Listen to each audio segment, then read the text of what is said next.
At 5 o'clock? Yeah.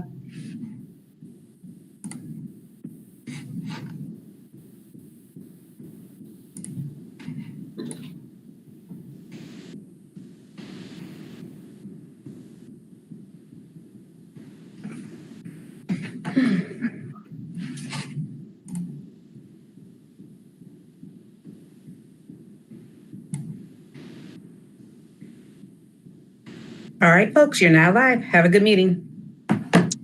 Thank you. Welcome to the Planning and Zoning Commission meeting of October 7th, 2020. The Planning and Zoning Commission will hear public comments only on items that appear on the agenda.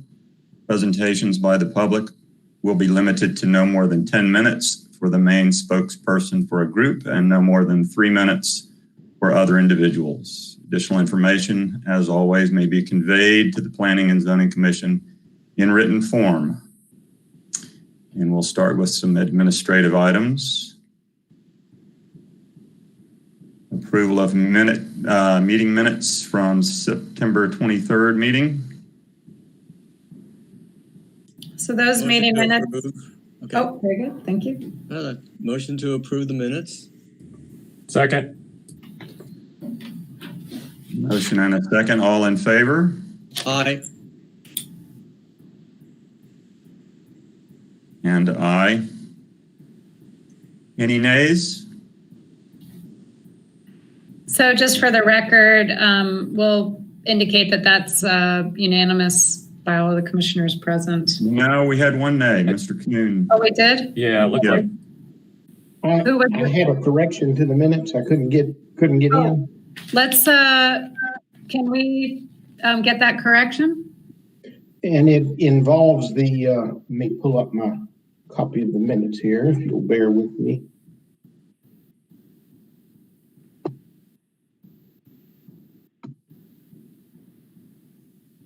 It involved the short-term rental lodging district, and I voted against it out of concern that it would cause other lodging districts to spring up for short-term rentals, and that was not my concern. My concern was we were using a lodging expansive district to incorporate tiny home subdivisions. Okay. Would you be comfortable with us just kind of revising that? And Yes. Okay. Yes.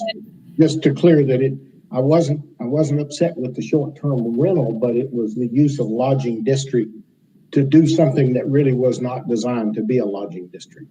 Gotcha.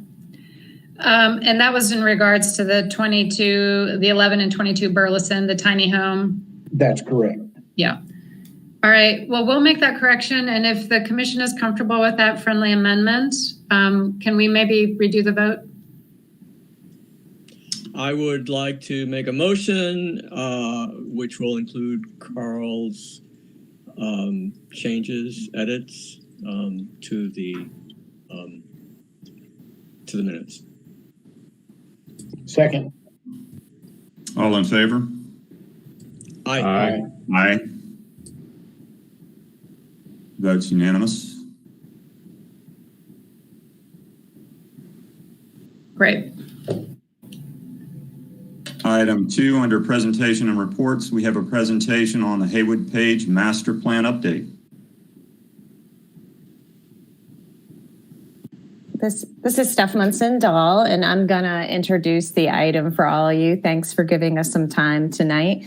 I do work in the Planning and Urban Design Department, and I just wanted to start off with a thank you, because I know that this commission sees a lot of controversial items. You're asked many times to consider approving things that the community is up in arms over. And it wasn't that long ago that the properties involved in this project were similarly described.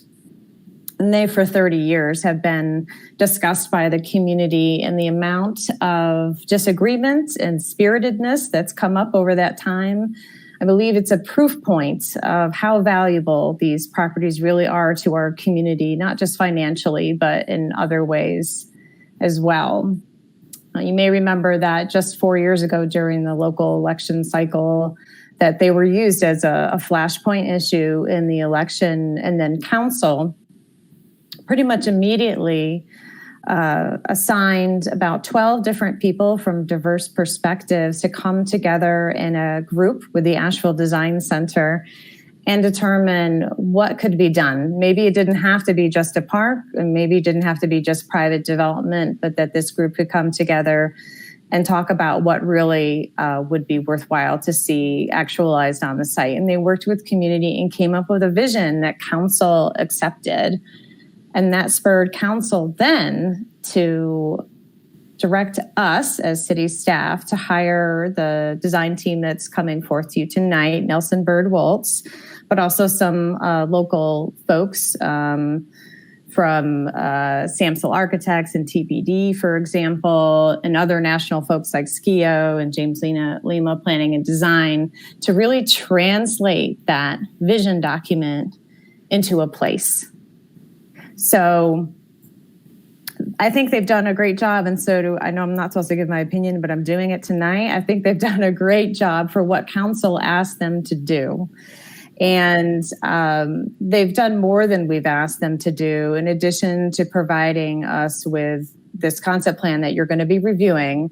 And we are asking you as a commission tonight to send advice to council about whether or not they should adopt it and use it as a guiding tool for future redevelopment. They've also worked with community, lots of different stakeholder groups in a really in-depth way. They have provided us with preliminary cost estimates that have helped us really determine if this is feasible for our community in the future. They've looked at operations and maintenance and innovative ways for us to consider that moving forward. And they're leaving us with a financial analysis tool that will allow us, when the time is right, to consider for the private development portions of the piece, how that private development could best be situated financially to provide a return to the community and the city so that we can look at the care and maintenance of this park. So without further ado, I'd like to introduce Thomas Woltz, who is the owner of Nelson Bird Woltz Landscape Architects. Thank you very much, Steph, and good evening, everyone. Thank you very much for your time. I will swiftly walk you through the document. Many of you know it very well. Some of you may not know it as well. I am co-presenting with Brian Schundler at Nelson Bird Woltz Landscape Architects. It is his screen we are observing.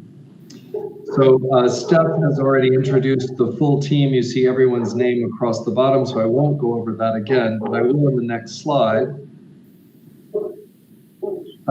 mention that the mission here is to develop a clear vision for the development of the site that positions Haywood Page as an authentic asset within Asheville's public realm.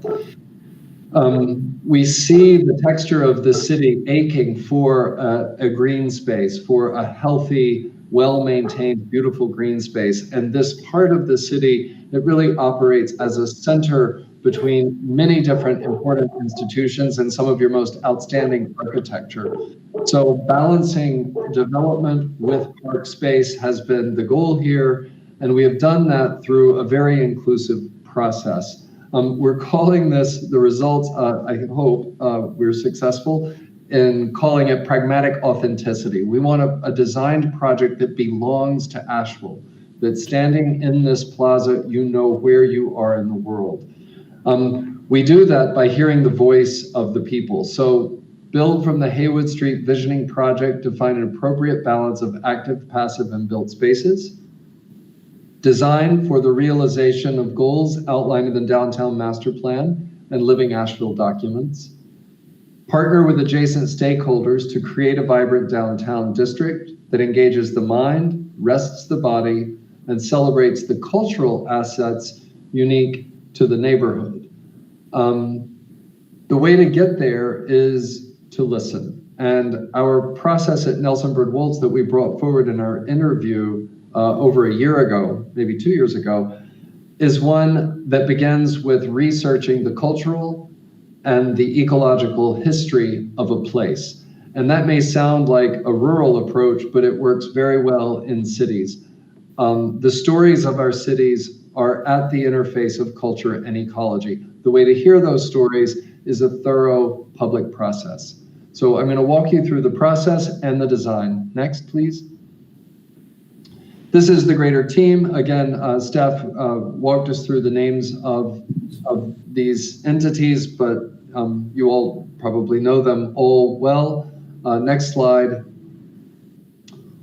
Just a reminder of these cultural assets, from the newly named Harris Center to the Wolf Auditorium to the Vanderbilt to the Pack Library, of course, St. Lawrence Basilica, the Battery Park Apartments, and the Grove Arcade. So you have this sort of constellation of spectacular offerings within the city that needed a heart. They needed a center, and that is what we have hoped to present to you tonight. I will call your attention to the center of this drawing. You see two magenta polygons. That was the site we were given to create a development and park balanced project. Through a lot of creative dialogue and deep collaboration with neighbors, in particular the St. Lawrence Basilica, we have been able to reconfigure this site, yielding a far more safe, coherent, cohesive public space for the city of Asheville. So I'll walk you through that, but it's good to understand the starting point where those two pieces divided because we needed to maintain access to the alleyway. So we've solved that in a different way. Next. This is zooming out and looking at how few public parks and greens there actually are in downtown Asheville, most of them focused at the civic core, but what about a new cultural core? And that's really the lifeblood of the Haywood Page Plaza project. Next.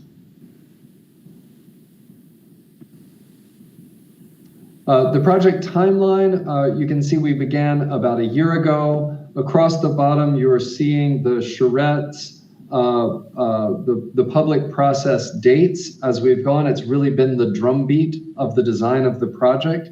We have had the great fortune to build on the work that the Vision Implementation Committee that Steph outlined. That group was willing to continue their volunteer service. It's been extraordinary to have their knowledge, their history with the project. And we have checked in with them quite regularly throughout the process to make sure that we are building on the research and study that they had done, leading to hiring our firm to lead the design of the project. You will see the community engagement session nearly a year ago. We then came back to the large community with a second engagement session in February, presenting a range of designs and incorporating the community's feedback into the resulting design that I'm presenting this evening. Next, please. Our work began with a deep dive into the history of Asheville and the history of this site. And we started maybe 30 to 50 million years ago. Why not start at the start? But the geology of this site turned out to be a fascinating touchstone. Many of you know the Stony Hill was about a 70 to 80 foot hill that occupied the site, mostly of rock outcrops, that was leveled at the construction of the Battery Park Apartments and the Grove Arcade. We started with the geology, went to the Cherokee history, the history of the woodland Indians, early colonial settlement patterns, early industrialization, the flourishing of Asheville into the modern era, bringing us right up to today. So this idea of the intertwining of culture and ecology is what we use to find authentic clues of what should the design of this public space look like and feel like to communicate the complex cultural and ecological history of your region to the visitors. Whether you live there or whether you're a guest, you feel Buncombe County, you feel Asheville, and you need to know where you are in the world, a very specific and special place in the heart of your city. Next slide.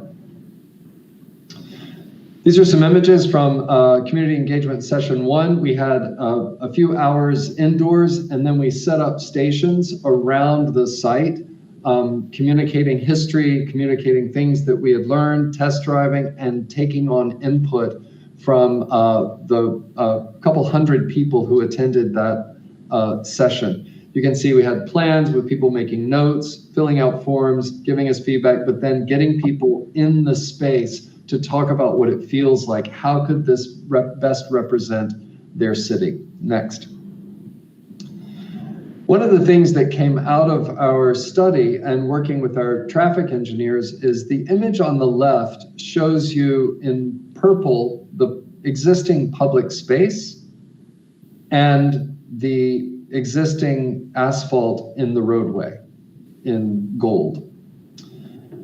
If you move to the right, you'll see what we have proposed is to start imagining the public space as the entire square from facade to facade of building, and that Haywood arcs through that public space. So in a way, we start to connect the Pack Library, the Civic Center, the Basilica to the park by reconfiguring, putting the road on a bit of a diet. So the traffic engineers have studied this very carefully. We have the proper flows, the proper safety, but we've created a much different amount of space. The Basilica has also been willing to engage in a very creative conversation about allowing their parking lot to become part of the public space, eliminating the street that runs at a diagonal from Page to Haywood and allowing us to straighten Page, creating a substantially more usable public space. Next, please. This yielded 3 principles that we have held to. Be a good neighbor, understanding the flows, the ins and outs. Don't just think about our site, but think about how permeable it is, how it connects to and interrelates with the adjacent neighbors. Engage in an authentic horticulture that talks about Asheville as one of the biodiversity hotspots of the planet, leaning heavily on our incredible diverse horticulture in our region. I say our because my family's from Waynesville, so this project is personally very important to me. And then the third, finding the balance. Essential to this task was the balance of developable land for architecture and that for passive and active enjoyment of public space. Next, please. We're prolific drawers, and we've been through many, many different versions as we've developed these, and it's been great to produce a lot of work, bring it back to the community, and allow them to vote. Next. We've also used 3-dimensional modeling to understand the views of the site, the feeling of being on the site. We've looked to precedents that we could get community feedback on, and we've also been very careful with modeling the site accurately. I think people don't really understand how much diagonal slope there is across the site, and we want all of it to be openly accessible to all people. So making the routes through the park, through the plaza portion, meet American Disabilities Act gradients has been an essential part of this project as well. Next, please. We distilled our work down to 3 iterations. Concept A was Haywood Point at this edge of Haywood Street, the Stony Hill really recalling the narrative of the hill, and then City View, each with different architectural configurations and modifications of the plaza. Next. These we brought to the community. Many of you were probably there or hopefully you came to these events. The attendance was phenomenal. The feedback was fantastic.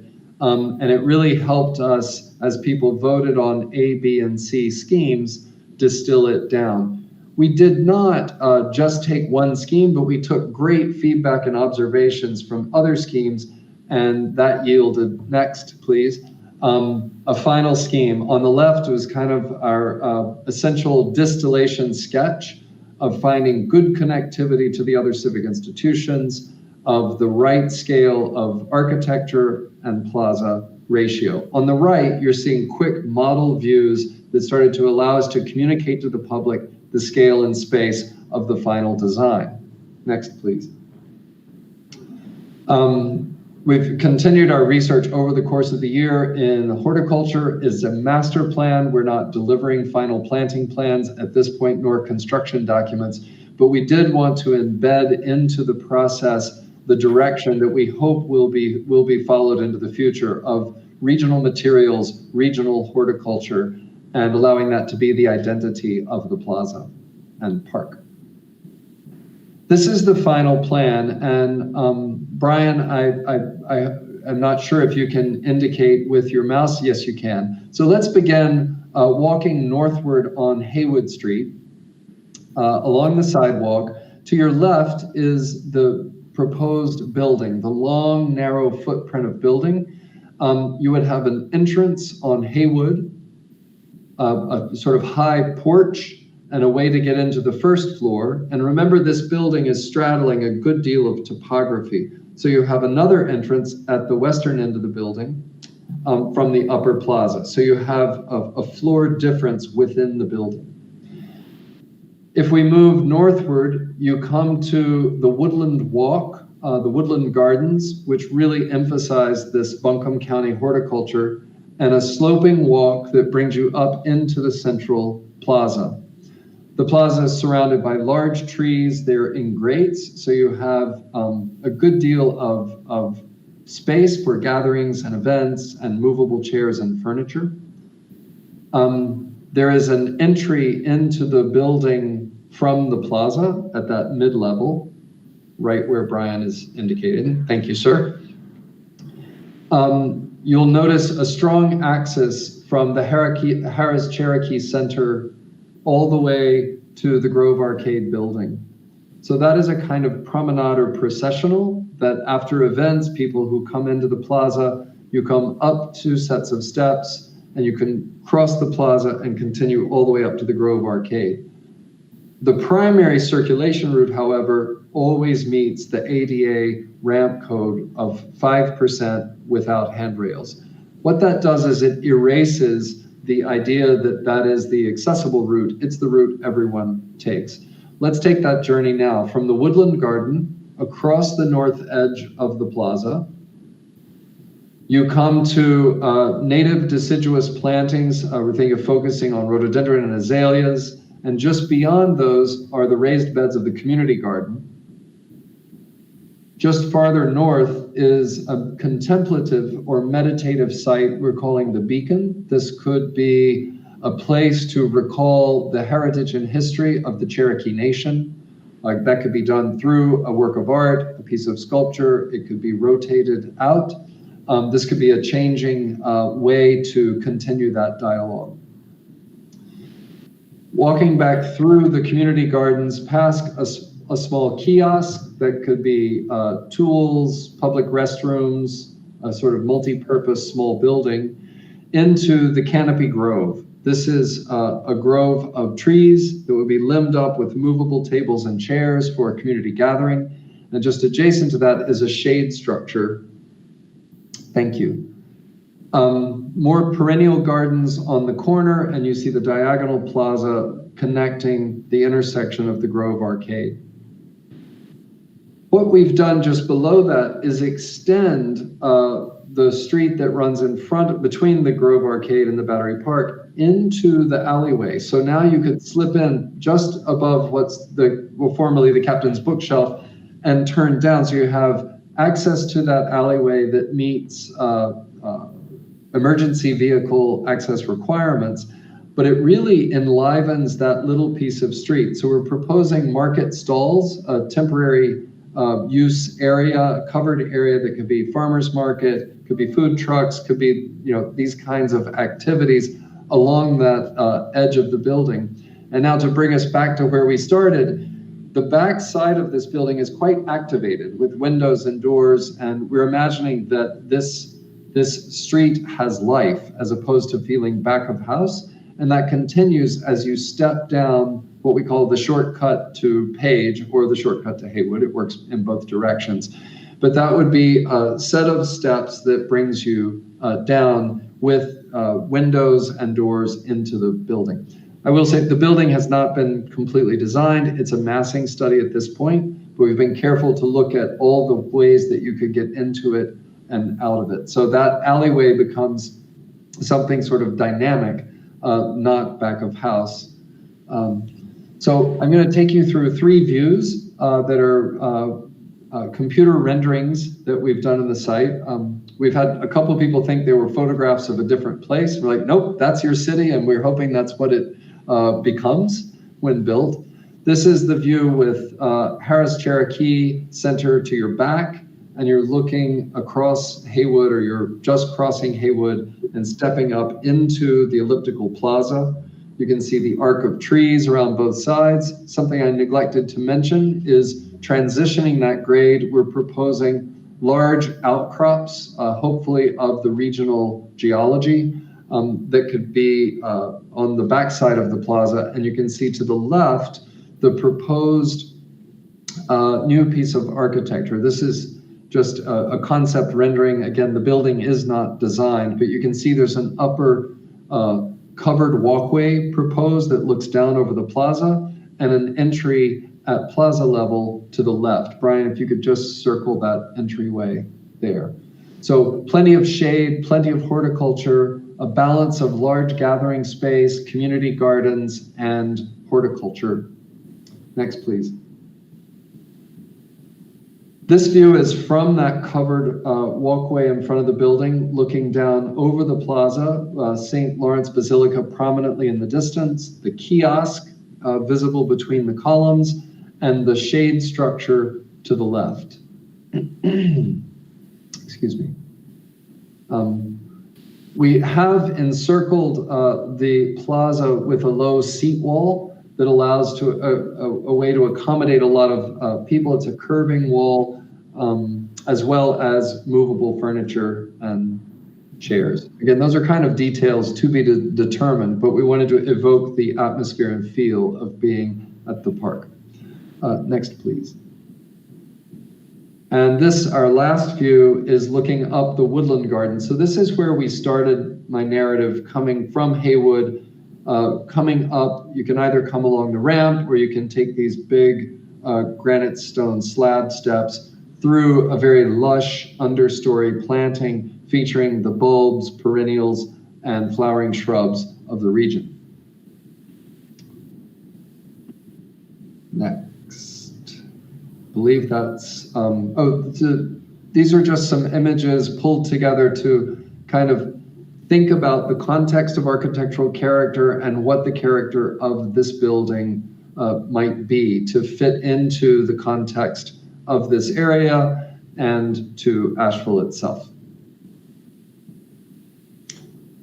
This is showing you how the building negotiates the complex grade. Again, Samsel Architects were our partnering architect on this project.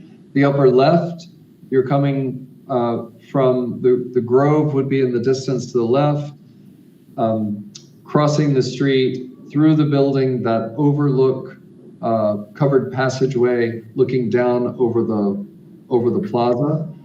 The bottom one is probably the most important to understand. The lower left is the facade on Haywood that you could come in from the Haywood side of the building. The upper is on the Page side of the building. So you can see the building is quite narrow and quite long, and it straddles the entire topographic change of the site. Great. Brian, will you take us through the dynamic Excel model, please? Absolutely. Can everybody hear me? Yes, sir. So with our marching orders on the early onset of the project, we're both to design a space that is a public asset and something that's beautiful and civically engaging, and also something that is a potential for development site. So part of our task has been to compile what we're describing more of a tool rather than coming up with one design scenario for what this building could be. We've worked with James Lima Planning and Development. They're a New York-based consulting firm to hand off a deliverable that's a dynamic tool that can be used to account for adapting market conditions and economic conditions, to test design assumptions and then let you know whether those assumptions are economically feasible or not. So I think this is critically important right now with COVID, where we have such uncertainty with our outlook. Nobody knows what it's going to look like in 6 months or 3 years from now. So this tool is something that can be constantly adapted. So these middle three blobs are the kind of inputs that go into this Excel model. I think primarily their rent, their efficiency rates, their development costs, operating costs, and things that can be debated by the city and development teams to kind of come up with the best assumptions that they can run with. And then the other kind of toggle switches are how the city transfers ownership of the property, whether it's a land lease or whether it's an outright sale, but allows for testing of what the different scenarios could look like. And then when it gets to kind of design inputs, it gives us as designers the tool to kind of see what happens when we change the programming of a first floor from a civic center or a public library or a gallery, or if we want to test it as it's set up as a restaurant or retail. So just a quick snapshot of what the Excel model looks like. It's far too complex to go through now, but I think there's the key takeaway is that it's something that is fully adaptable. So for instance, just to kind of illustrate what can be tested, this is an example of just a breakdown of the building into different usage. So this was based on hearing some considerations from the public for kind of a public institution or some kind of nonprofit space at the street level. Also looking at potential retail, restaurants, something up on the rooftop. And then in the middle floor is finding the balance of kind of the heart and soul of something like flex artist spaces versus, office as an option, or looking at residential. So you kind of determine what you would like to test. In this instance, we're looking at a total square footage of, 54,000 square feet. And we kind of dice it up in terms of what the program for each floor is. That gets run through the Excel model, and the output is your kind of gut check of whether your assumptions are economically feasible or whether they would, not be desirable for a developer to take on the project. So there's a couple specific sources of income and costs that we're tracking. So in blue are the income that would derive from the site itself. So any new development that is built on the site would generate property tax. That's the light blue. There's also the land disposition income from that building, and whether that's a annual payment or a one-time sum has its effect. Then in yellow and red you have it's kind of what's called the open space premium of what economic effect a world-class public park would have on the surrounding tax base. So yellow, looking at the increased tax revenue from the surrounding property value increasing. And then red is looking at what's called Spur Development. So that's looking at kind of existing underutilized spaces, surface parking lots, or kind of existing areas that are not meeting the full market potential. So the idea is that the increased revenue generation from the proximity to the public space would induce those owners to reconsider and encourage them to develop their site. Then in the cost side, you have the gray and the green. So these are just kind of in the previous assumption that we were just testing that had that public institution on the ground floor. So this is making sure that you're accounting for the government's cost to operate that. So just, an example, we, as a consultant team, we just kind of flipped through, 60 random scenarios just to get a sense of what kind of things worked and what didn't. But just so you understand that this is not at all prescriptive of what it should be, just rather a tool that as you continue to kind of move this vision forward and get to a point where we can start to, kind of get a development strategy, the city will have this tool to kind of test all their assumptions. And then there were two other consultants that were on the consulting team. One looking at the estimates for the probable construction costs, and the second looking at the expected annual operating costs of the public realm. This slide is looking at the construction costs, and essentially we've divided the project into three kind of separate but intertwined projects. The first in the green is looking at everything that Thomas walked us through as the public realm, as its own distinct, scope and project that the consultants looked at to give us a price tag on. The second piece is looking at the road reconfiguration and the adjacent parcels that would have increased public realm number to start to assign numbers to that so we can plan for the future. And then lastly, just thinking of when that public realm is up and operating, how much of a cost that will entail.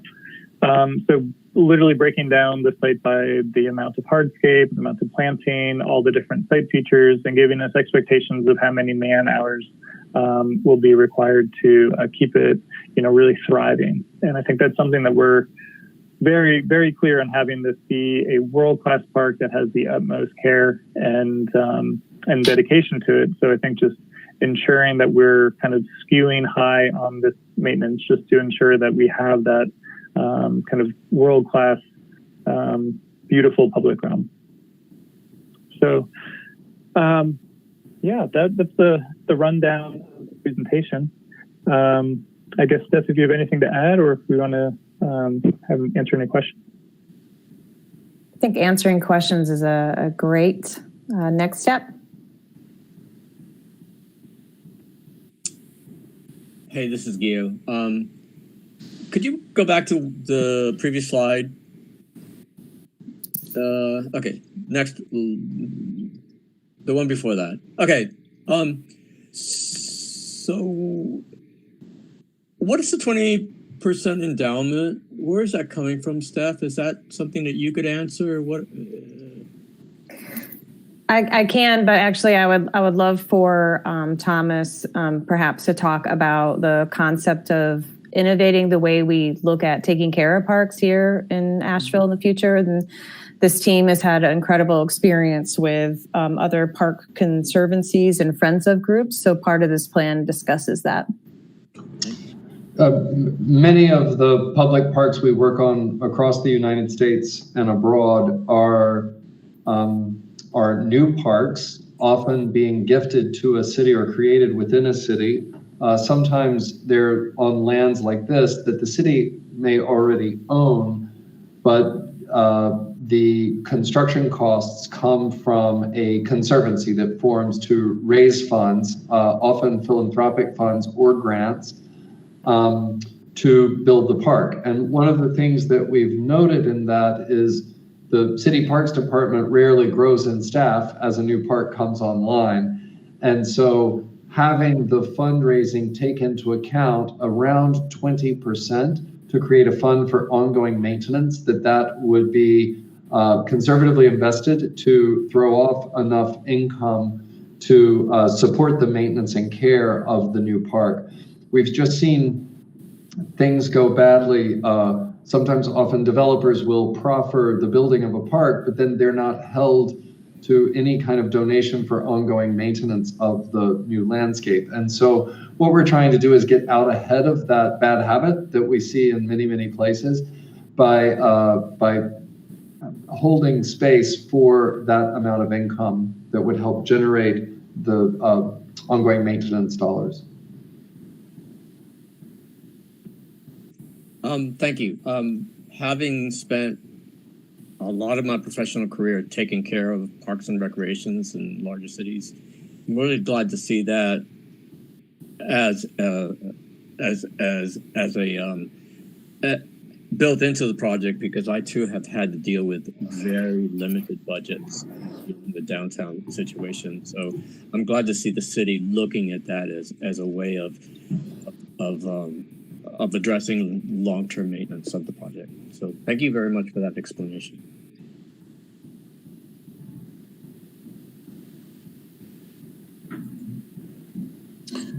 So one of the points that I recall being brought up at the time, actually probably when this area was most controversial, was the concern by those who did not want to park because of the potential influx of folks experiencing homelessness. And I know we have another park in town where part of the way that they dealt with the landscape areas because of folks using those areas for toilets and things like that was to put up metal fences around those landscape areas. And you mentioned these various areas in this park being lush landscape and so forth. And so I wonder what you've encountered elsewhere or what you have in mind in this location to help address those concerns. Before the consultants answer about what might be happening elsewhere, I will say that as part of this project, the Vision Implementation Committee and city staff very much let the consultants know that we want the park to be a place for everybody. And so while we understand and experience regularly concerns from the community about people experiencing homelessness and the social issues or maintenance issues that may come along with that we specifically did not want to design this park so that it kept people out. I'm sure you all understand that, but I just want to clarify that. Tony, this is a problem or an issue, a situation that confronts public space across America right now. And it's an issue that people often look to the public space to solve, but it's a breakdown of the structures within our society. The fact that these folks don't have a safe place to be other than our public landscape. One of the things that, and I'll just speak not to other parks, but rather to Haywood Page. And one of the things that we have baked into this design is the design is never an island. It's not a remote place that you walk around. It's a place that you really engage with. And I think the activity coming in and out of the church on weekends or evenings, the Cherokee Center, I imagine people coming out of that or the Wolf Auditorium and pouring into the plaza for late night drinks or activity. The intersection from the Cherokee Center, your Civic Center, to the Grove Arcade corner really would be a thoroughfare. I imagine this as a very, very active place. And eyes on the street, from Jane Jacobs to today, eyes on the street are a remarkable way of monitoring and increasing the safety of the site. So I don't know if that helps, but when I think about this particular design, I see it laced with circulation and no dead ends and pockets that allow it to be quite permeable and porous both day and night.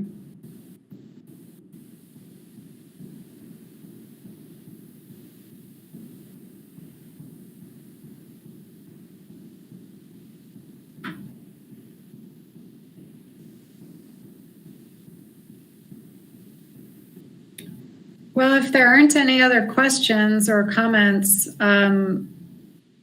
somebody might like to consider making a motion. I'll make a motion.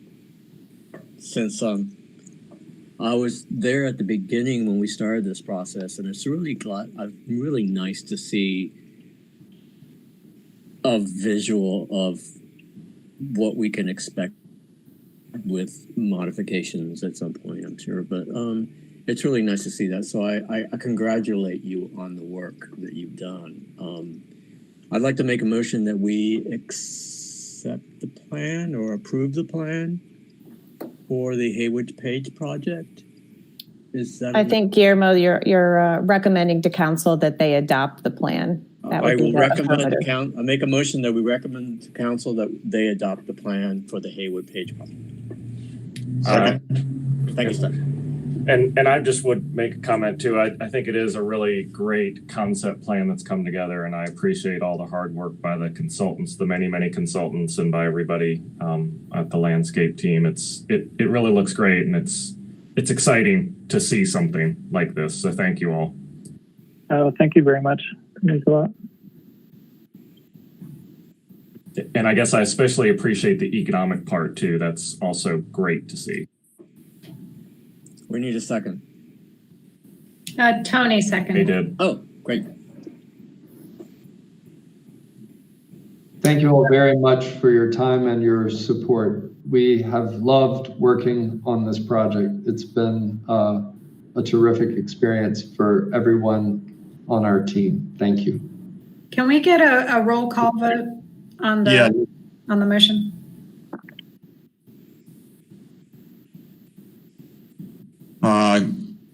You want to do a roll call? They've our communication staff asked us to do a roll call on all votes because of the remote, in case people are listening. Mr. Kuhn? Aye. Mr. Archibald? Aye.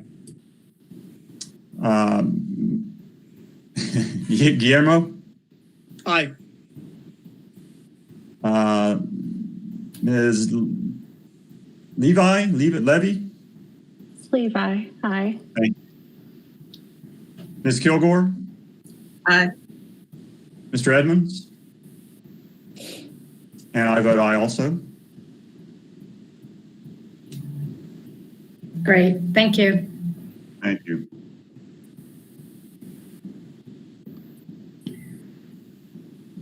Just thanks again, everyone, for your time tonight. And just to make sure you know that this will be headed to council on October 27th. And if you want to provide any individual comments, you can do so either to the Downtown Commission, which meets this Friday, but probably more for your benefit would be to provide individual comments straight to City Council in advance of their meeting. Have a good night. Thank you. Thank you. Thank you. Thank you, everyone. Bye-bye. Thank you. Bye. Thank you. Our next item on the agenda under administrative is election of commissioners, chair and vice chair. So we do this whenever, I guess, we lose a chair. I guess that's when we do it. We don't do it every year, do we? I think you do it every year. I haven't look at the bylaws, but usually it's every year. Okay. So, and it's usually in the fall. So, particularly now as Laura has left, we have this gap in our chair position. So it's just kind of up to the commission to decide to nominate somebody and vote on a new chair and vice chair. I'd like to make, go ahead, Sandra. Go ahead, please. Okay, I would like to nominate Tony Hauser for chair. I'll second that.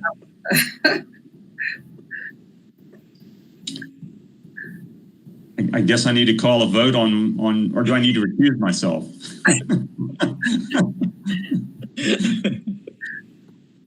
All in favor? You're muted. Say again. Oh, I said you could even vote for yourself. You don't recuse yourself. Okay. I guess we'll proceed with the vote. Ms. Kilgore? Aye. Ms. Levi? Mr. Rodriguez? Aye. Mr. Archibald? Aye. Mr. Kuhn? Aye. And Mr. Edmonds? And I suppose I will vote aye. Unanimous vote there. I would like to nominate, if I may, Joe Archibald as co-chair. And I will second. And we will proceed with the vote. Ms. Levi? Aye. Mr. Rodriguez? Aye. Mr. Archibald. Aye. Kuhn. Aye. Mr. Edmonds. And Ms. Kilgore. Aye. Thank you. Unanimous vote.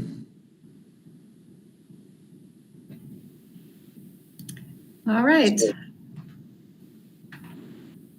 Moving along, the variance was withdrawn, correct? That's correct. So we'll move on to the wording amendment.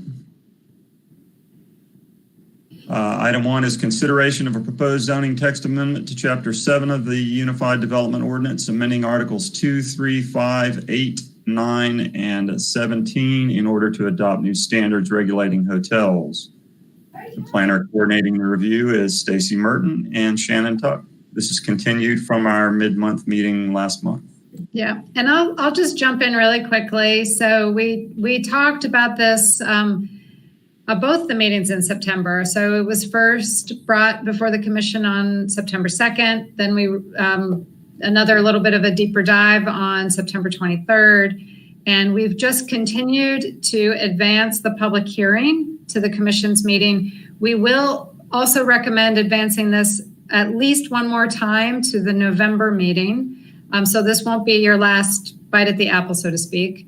And then we also will have the council work session where they get to review and offer some feedback and kind of, debate different aspects of the plan on October 13th. So when we reconvene in November, staff will likely have more information to share, and we'll share an updated draft of the ordinance and an updated map. We haven't been providing that, because there's such minor changes at this stage. We've been waiting to get more feedback from council before we really do any more significant tweaking of the ordinance or the map. And Stacy, do you have anything you'd like to add? I think I just wanted to remind everyone that some of the amendments that we talked about last time, probably be making some minor map amendments, the changes to the design review board membership. And then the other thing I just wanted to clarify, because there were some questions last time about the height requirements and of 100 feet. And I didn't feel like I answered that question very well. We talked about it a little bit more. And what we're actually talking about. Oh, Stacy, you froze. Changing that. So it's not sorry. You'll have to. Yeah, you're a little bit choppy. I'm sorry. Try one more time. I was just saying that what we're talking about with the 100-foot height requirement, currently this would be an additional change that we would make, that instead of it just being a development requirement, that the 100-foot threshold would be a trigger for council review. So it would basically put it into a level 3 or a conditional zoning in this case. So, and also we're looking at a council trigger or threshold of hotels with more than 115 rooms.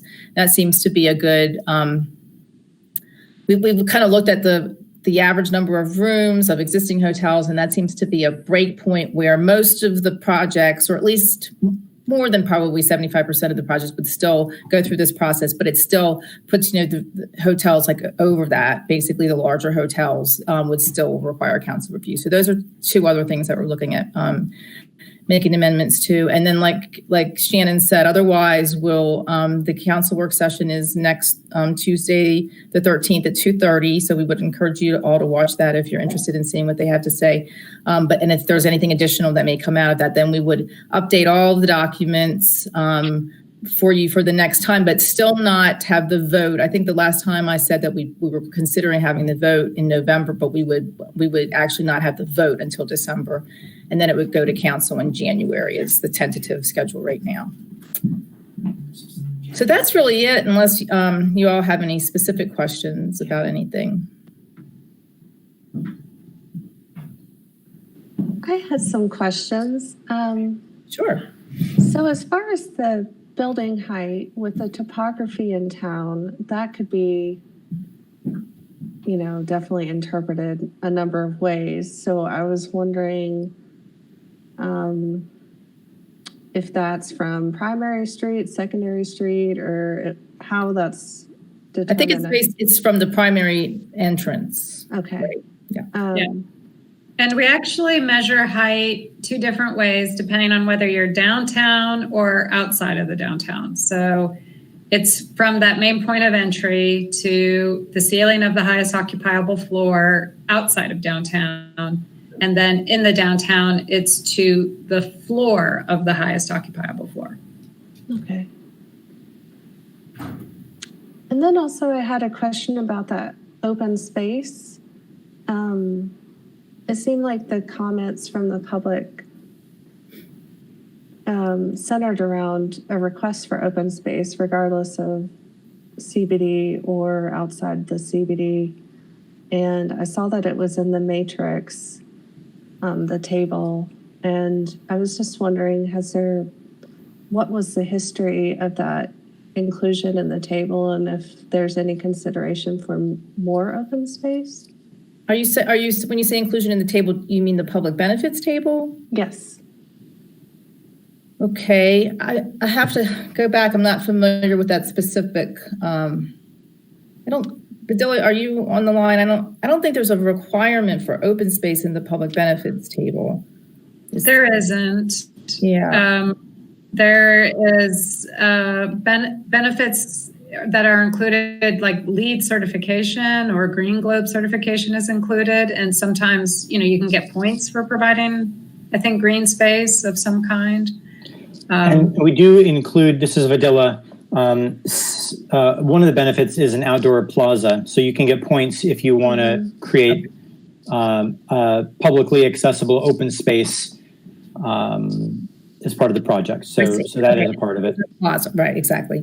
But I think that I saw your email and you had asked a question. Like, we did not really, as far as open space in general, we're really just referring back to whatever the standards are at the UDO. And we didn't, because we're really focusing, we're doing the open space wording amendments, we're trying to make those uses better designed, and that's really the focus of it.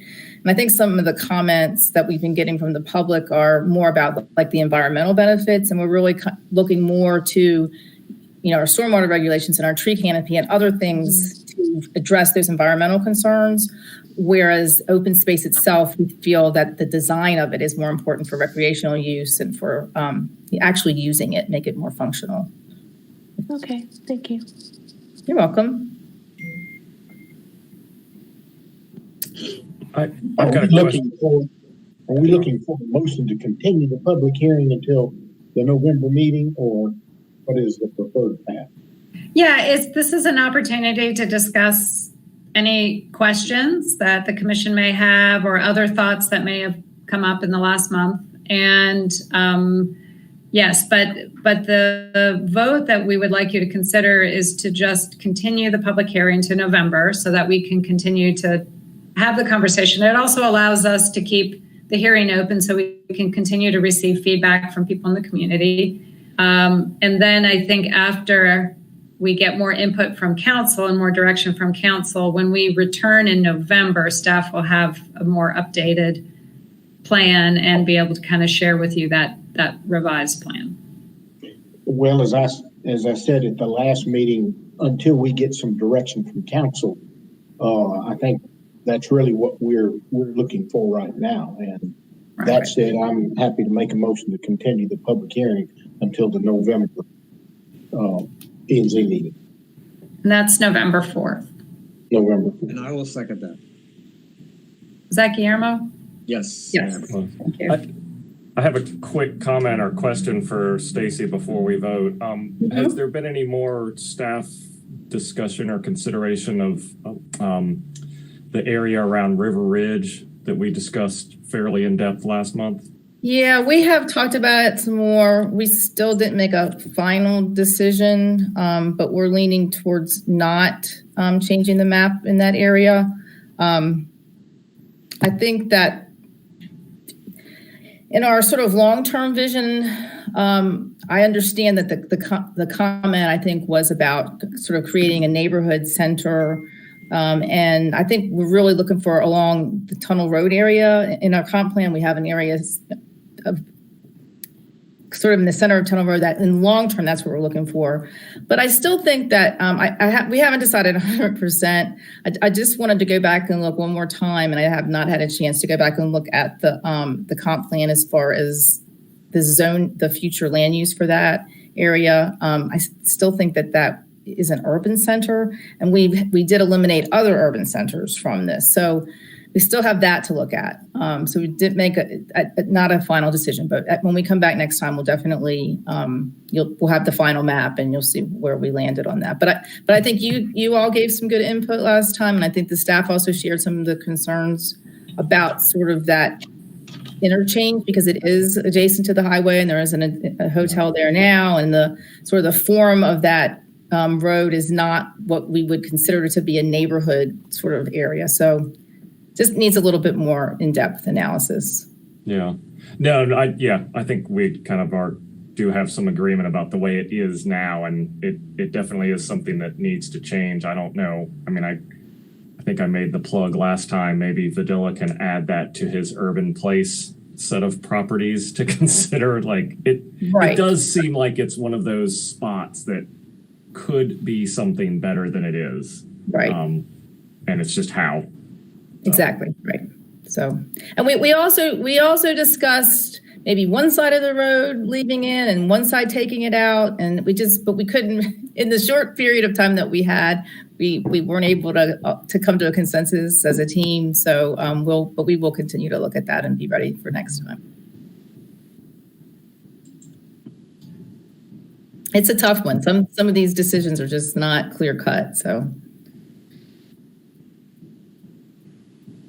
Any other questions? Sorry. Can you speak more about the Tunnel Road as a neighborhood corridor?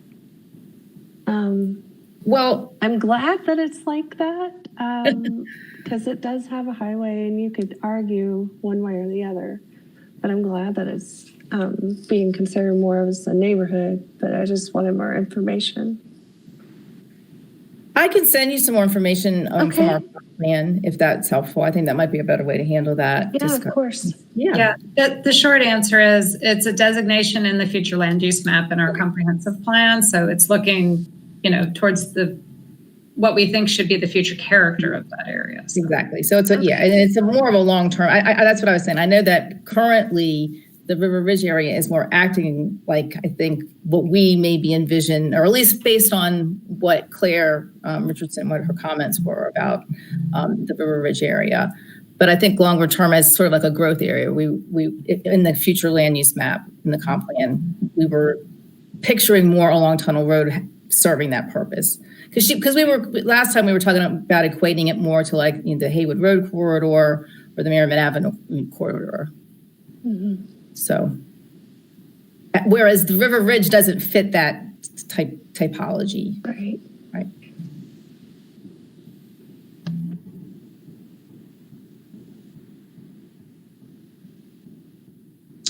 Okay, any other comments or questions?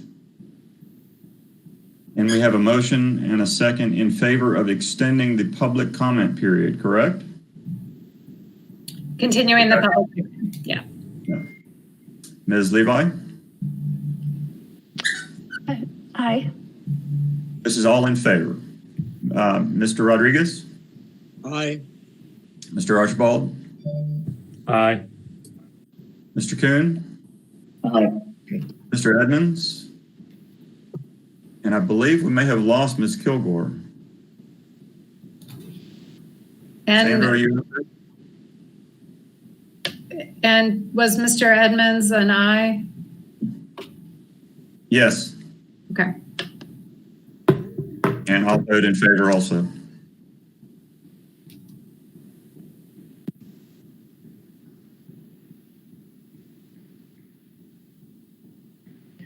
Next item on the agenda is a rezoning. Oh, that goes. City. Yeah. What's that?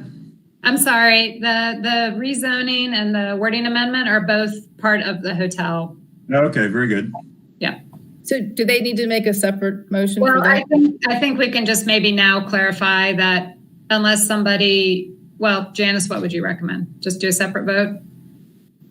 Probably just because we hadn't mentioned it. So just quickly just say that the zoning is also going to be a motion to continue that as well. We'll move to continue the public hearing as it relates to the hotel zoning matter. I will second that. We have a motion and a second. Ms. Levi? Aye. Mr. Rodriguez? Aye. Mr. Archibald? Aye. Mr. Kuhn? Aye. And Mr. Edmonds? And I'll vote in favor also. Unanimous. Any other business? Well, that's it for the public hearing. So the last item on the agenda is the discussion about planning, zoning, and equity that the commission had asked for. And so this is just an opportunity for the commission to discuss this subject and see if there's any particular direction you'd like to go in. And we have a few other staff. Our department has been looking at this subject in some detail. Stacy and Sasha Vertinsky in particular. So if we can offer any assistance in the discussion, we're happy to do that. We had previously also offered to set aside some time and hold like a virtual planning and zoning commission retreat. The commission typically holds an annual retreat, and this could be an opportunity to kind of do a deeper dive. But we first wanted to give the commission the opportunity to discuss this and see if that's something you would like to do, or if there are other things that you'd like to cover. Anyway. Sasha, I think, has a few things that she wanted to share with you all. Sure. So we talked about this a little bit at our staff meeting. And just to let you all know, I don't know if people have told you this, staff has told you this before, but the city of Asheville actually provides a racial equity 101 and a 201 class for all staff, but also all board and commission members. And I think Stephanie was saying this morning that the entire, and maybe Guido can comment on this, but the Public Art Board has done that. Downtown Commission, most of Downtown Commission members have done that. And I feel like also the River Commission, the Riverfront Commission, many of those members have done it. And basically what it would help do is frame the issue for you so that, the word equity gets thrown around a lot, especially these days. And the city has a very specific approach of how we define racial equity and what we're talking about and what it means. And so we think it could really provide a great foundation for you all. And you wouldn't necessarily feel like you're just we're out there in the, in limbo land, just talking about big concepts. We also have been putting together a list of resources. And I think if everyone, and I know there may be some upcoming changes of membership on the commission, but if we got to the point where everybody had that 101 training, we could also do some Asheville specific history. We've got a lot of history around redlining and urban renewal that affects neighborhoods today still. So, and then from there, we could actually start going a little bit more in depth about planning and zoning issues. And the American Planning Association actually has a training. I think Janice recently took it. And we were thinking that could be helpful for both staff and the commission as well. I really don't know this issue as well as I would like to.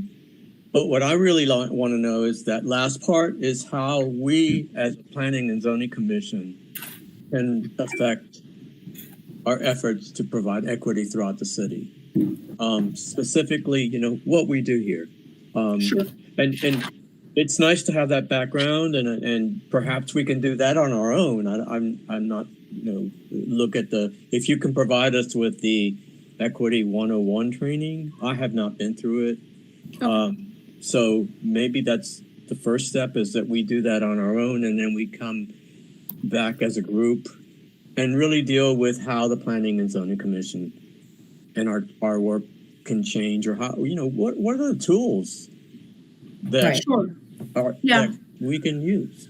Sure, and we do have some legal limitations in North Carolina, of course, as always. I do think understanding that background and having a good framework is really necessary for understanding what you're getting at. An example, Portland and Minneapolis, they've been doing this kind of changing single-family zoning to multifamily zoning, but they also did a lot of work before they did that to be able to say, this is why we're going to do it. And I even found this pretty amazing report they did in Portland about the history of their zoning and how that single family zoning got to be there in the first place. And then I think that allowed them to have the legs to be able to change it. So, you know what I mean? So when people say, well, we like this, but well, here's why it was done in the first place. And here's why we need to change it. It's a little bit easier to do it when everybody's on the same page of how we got to where we are in the first place. So I just don't want you to have to reinvent the wheel and provide it with something that's so, good. But so if if there are materials that you could forward to us that we can review and then take this up as I think, Carl, you may have mentioned that we wanted to have a separate meeting and really be able to focus on this. And I agreed with you. I think we really need to, without the encumbrance of having to make decisions on other matters, just really look at this issue. And Absolutely. That's where you could provide us with very specific sort of what are we doing here in Asheville that we could possibly, right. I think staff's on the same page. And that Racial Equity 101, our equity office staff does that. And basically there's a set of times that they offer it and you sign up for whatever time works for you. And so how it is when I was in a training, I had David Nutter was and Shirley Whitesides were in my training. We, board members are mixed up with staff. So it's for everybody. And it's online right now because we're not doing in person. Right. So we'll share with you all these resources, and then that way you can start to educate yourself and learn about it more and be able to talk about it. Feel like I know because I feel the same way in a lot of ways that, after working a long time in planning and it's sort of a different, feels like a different climate and a different way of approaching things. And it's all, it's just it's a learning experience, I think, for all of us. So. Well, if staff could just send us those materials and access to them, and I don't know, Tony, do we need to set a date or do we want to just look at that material and then set a date at a future meeting to do the actual? And I think staff, just sorry to interrupt, but I think staff wasn't anticipating probably before January next year. Okay. We're kind of thinking out a few more months. That's fine. Yeah. Thank you very much. Yeah, we'll get with Shannon and, try to, set up a specific date. Who knows? Maybe we'll be in person. Ha ha. I'm wishful thinking. But I agree. I think it would be better approached as a very specific topic where we can focus our attention on it. I just want to put out a very encouraging word for everybody to sign up for the Racial Equity 101 and 201 that Paulina Mendez does. I think I got the emails about those through Multimodal Transit. I'm not sure how many people on Multimodal have done it, but I did both of those this summer. I had actually signed up back before everything hit, and they were supposed to be in person, and then it got delayed and they were online. And again, like Sasha was saying, I mean, there was someone from DSD. I think it was only, they try to keep it fairly small, like maybe 9 or 10 people, but I think there was only one other commission person. Everybody else was staff when I was doing it. And it's, she talks, there's a few bits and pieces that have to do with planning and kind of built, the built environment certainly in it. And there's some clips from videos that you can go find. And I don't know, I'm sure, Stacy, both you and Shannon, or excuse me, you and Sasha, and Shannon, there's the Segregated by Design website that it's a super quick, 15 minute? 17 minutes, yep. Yeah, 17-minute video. It basically condenses the whole Color of Law book into 17 minutes. And it's real, just as a first kind of stab, it's really good. And I know that was promoted by the Community Land Trust. So, and thinking, I know that Laura had kind of brought this up back at our one and only in-person meeting since all this, which seems like last year. And I certainly was in favor of it and still am. And I think it's one of those that, I hope this is the start of a discussion that is still going on when I leave planning and zoning. Like it's not, Right. It's not going to stop. It's not going to end. This is just kind of that initial, take. So yeah, whatever other resources staff has, I'm more than willing to take it and would love to have any input you guys have for sure. So thank you. I have received an email from Sandra asking to be let into the meeting. Is there some way somebody can make that happen? I didn't. Usually when somebody tries to join, we get a little pop-up that says somebody is trying to join and you admit them. But I didn't get anything like that for Sandra. No, I didn't see anything either. I'll email her.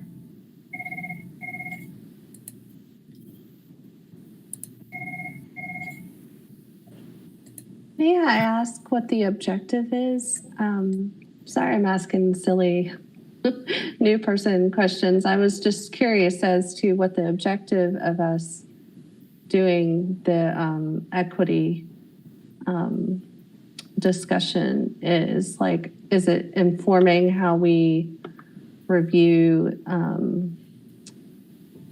the projects and text amendments? Or is it something that we have on our own, like an initiative of just the commission itself? Oh, I see. I guess we're not entirely sure yet. I mean, I think the city in general is trying to infuse equity into everything we do, how we operate, how we encourage developers to build projects, who they include, who gets a say in projects, how our neighborhood concerns take into account, all of those things we do. And that's kind of going back to my, we are pretty severely limited legally in North Carolina. And that, and I think in another state, we might be changing some things, some other bigger things. But for sure, in terms of, like we were talking about single family zoning, or, we've tried to infuse some equity into the public benefits table for hotels and things like that. So I think it's, now, if there's a project for the commission alone, I don't think we know that answer yet. I mean, I think as a department, we're looking at it and we're starting to work on our work plan. And there's some projects I would love to do around equity and planning, but there's capacity issues, obviously. So we're not sure of that part yet. But I think we definitely want to be able to think about equity and how we review projects, zoning decisions, plan adoptions, and what plans cover, those kinds of things. Shannon or Stacy, I don't know if you have anything. No, I was just going to say I think you're absolutely right. I don't think it is, at least at this point, it's not a specific project. It's more about how it touches on all of the work that we do. And again, as Sasha mentioned, it's a goal in our comprehensive plan, again, to have interwoven equity. So it can be standalone projects, and we have in the document that we'll share with you, one of our staff people put together like a story map on equity. So there have been a few little projects that have gone on, maybe haven't been out there for a lot of people to see and know about. So we want you to know about those and learn from them.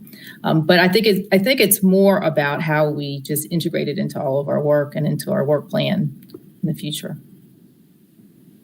Well, I think it even comes up, they even had a bit about it in that Haywood page project, in all of the many PDFs. I was trying to look through them real quick. Even just in, understanding what historically used to be there is part of it, and how that may affect projects. One of the things I was thinking, because I knew we were going to at least bring this up tonight, the project over there on McDowell, the tribute project, is that it? I know that's opportunity zone. And so, that came up there was a question about that, I believe, from some people in the public. And so, it was probably a little too late in the whole process of that, but what does that mean? That's a federal program, but what does that mean? Are there certain things maybe we need to look at in the city as zoning, maybe overlays for those opportunity zones that then need to be looked at through that equity lens, and that they're providing things that maybe aren't in other zones. So that's, it certainly is a deep and ongoing discussion. So, but I think, Kimberly, it's not any specific project yet, but it's every project. and I will say, just really quick, just so you all know, there are, maybe this is obvious to everybody, I don't know, but there are neighborhoods right now in our city that are very concerned about displacement, right? So our African American population is actually declining over time. And as tax values go up and rents go up and prices go up, people are tending to move out of the city where it may be more affordable. And so displacement's a very real issue. And that's one of the issues that's come up with Emma and urban centers. So how do we answer that? And then again, that whole legal framework, which drives me bonkers, how do we do something that we feel good about in our existing framework? So. Right. I think if we're going to be successful in moving any zoning amendments forward to, update the UDO, that we're going to have some type of anti-displacement measures in place and considered with all of these zoning amendments. I think that's just the way it's going to be, and rightly so. I mean, I think that's important. So it is definitely going to affect very specific aspects of our work going forward. Yeah. And Sasha, would I be correct in assuming that I don't understand, I know that there are legal issues in the state of North Carolina around this. I don't understand all of the ones you're talking about, but is it correct on my part to assume that making changes to the UDO would be a way that we could address these things within the legal framework that we're bound by? Sure. I'm going to look at Janice. But I mean, I guess I should ask Janice as well. We're limited, right? I mean, we are a property rights state, basically. And we can't, we're just pretty limited in what zoning. I always call zoning a very blunt tool. It's not very precise.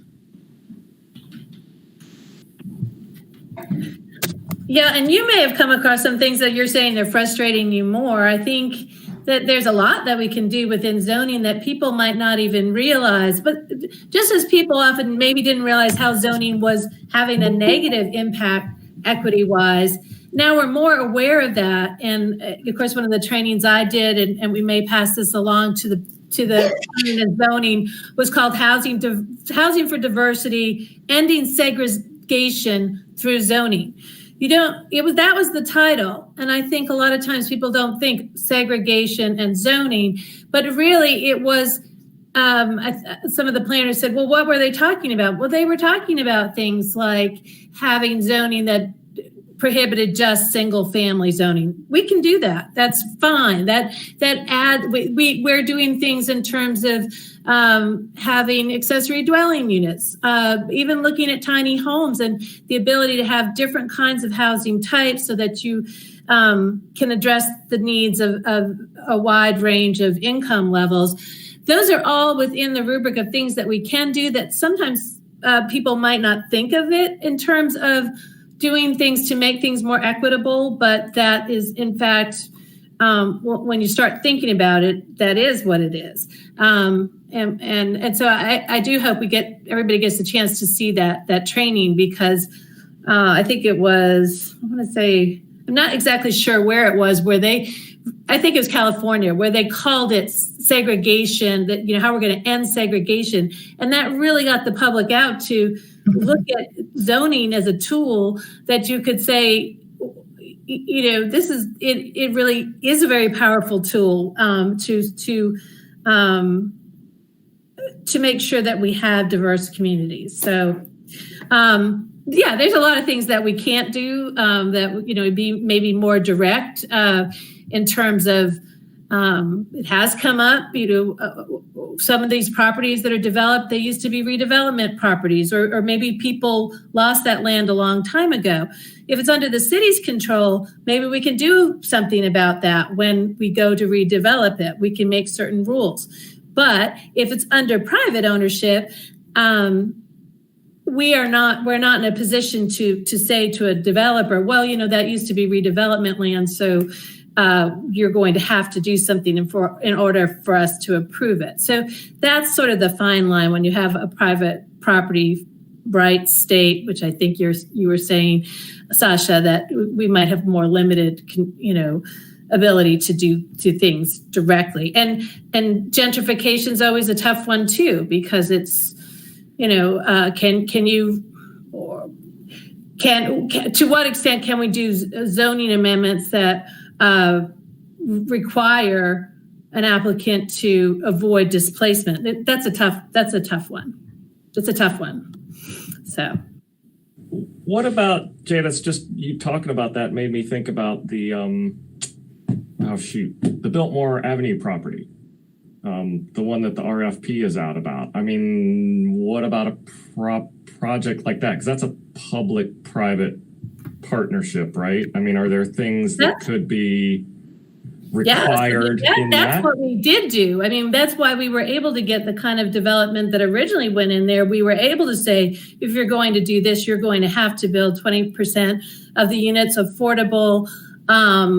We can when we own it, when the city owns it, our give might be to sell it for below market value, but we get the kind of project that we want. And I think the city's even starting to look at, if it is city-owned property that we somehow acquired at some point through urban renewal methods, then that we might bring out the history. And I think Sasha's working on this, looking at the history of that in the city, and then doing something to recognize it. I don't know quite what we're going to do, but certainly if we own it, we're better able to put requirements into the kind of development that we want to see there to maybe remedy some of those, or address those issues. So.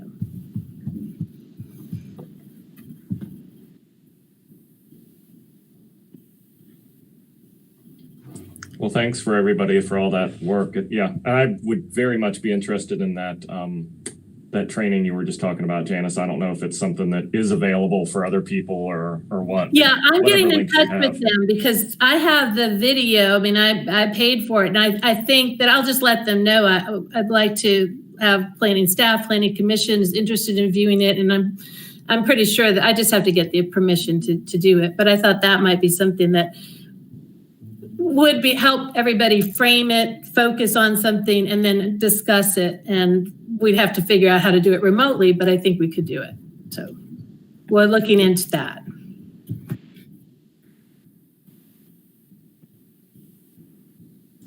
So we will receive information about these opportunities and then plan something more concrete, maybe after we get that information.